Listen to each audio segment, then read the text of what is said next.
Connu sur les réseaux sociaux sous le nom d'Agri-Skippy, Antoine Thibault est un éleveur laitier de l'Eure installé à Saint-Trait. Celui qui a l'habitude de dire qu'il fait le plus beau métier du monde, celui de nourrir les gens, a démarré sa carrière sur les internets il y a 2 ans. L'élément déclencheur, c'était le manifeste animal politique pendant la campagne électorale des présidentielles, où globalement les gens y demandaient les 5 piliers du bien-être animal. Que les bêtes ne souffrent pas de faim, de soif, n'expriment pas de stress, soient soignées et un comportement naturel. Je me suis dit mais en fait je fais tout ça. Donc, en fait attendant un peu quand même une communication des filières sur ce sujet, et il n'y en a pas eu spécialement.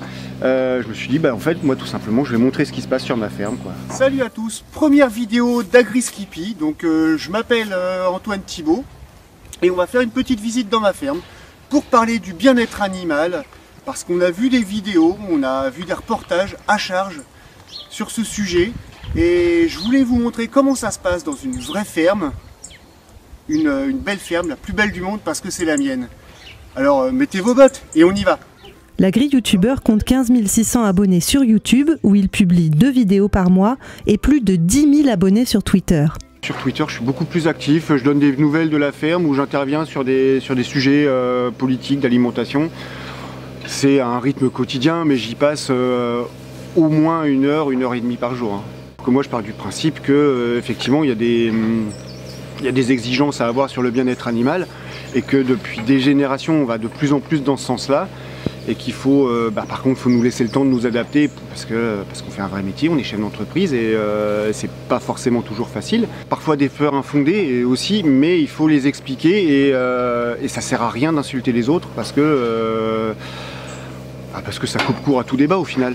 L'agriculteur invite ses collègues à investir les réseaux sociaux eux-mêmes et à ne pas laisser la seule place aux filières et aux firmes agroalimentaires. Il manque ce côté transparence et authenticité, alors que quand c'est un agriculteur ou une agricultrice qui communique, qui dit moi sur ma ferme j'ai telle pratique, on ne peut pas le remettre en cause. Par souci de transparence, Antoine Thibault n'hésite pas à raconter la mort d'un de ses veaux au cours d'un vélage. J'ai eu énormément de messages de soutien parce que les gens ont compris que effectivement, si une situation comme ça se passait dans la nature, c'était à la fois le veau et la vache qui mouraient, et que par mon travail, par mes soins, j'ai quand même réussi à sauver la vache, et que malheureusement c'est des choses qui arrivent. Antoine Thibault apporte sa contribution à la communication positive sur l'élevage et en tire aussi une satisfaction personnelle. Ça m'apporte quelque chose, parce que dans les bois on est quand même très isolé, et c'est vrai qu'on a besoin d'une ouverture sur le monde, et si on